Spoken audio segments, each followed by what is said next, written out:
अस्सलाम वालेकुम। और तमाम व्यूअर्स जो मुझे देख रहे हैं उनको तो सबसे पहले जो है मैं अस्सलाम वालेकुम पेश करता हूँ। दूसरा, आज इस एग्जीबिशन का आखिरी दिन है, लास्ट डे।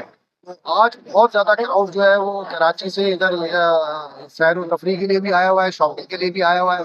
तो इसमें हमने भी अपना एक स्टॉल लगाया है। हर साल की तरह हर साल फ्यूचर ये माई कराची एग्जीबिशन के अंदर पार्टिसिपेट करता है। और इस पार्टिसिपेशन की जो असल वजह है वो यही है कि हम अपनी प्रोडक्ट की लोगों को नॉलेज दे सकें, लोगों को बता सकें कि ये हमारे जो पार्ट्स हैं वो एक तो क्वालिटी में बहुत अच्छे हैं और कीमत में बड़े मुनासिब हैं।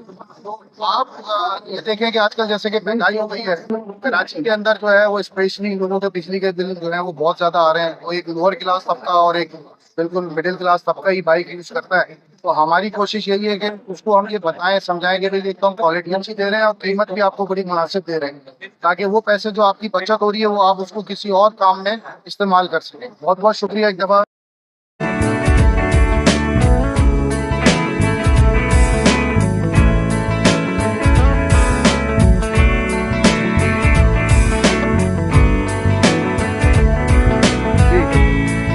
आज के दिन की बात आज जो है बहुत पब्लिक का रश बहुत अच्छा है और काफी लोग हमारे स्टोर की तरफ आ रहे हैं और पार्ट्स में भी इंटरेस्ट कर रहे हैं और फैमिलीज बहुत ज्यादा आई हुई हैं और चीज़ों के बारे में पूछ रही है और हमारे से नॉलेज ले रहे हैं। और यहाँ पर खाने पीने के भी स्टॉल बहुत हैं और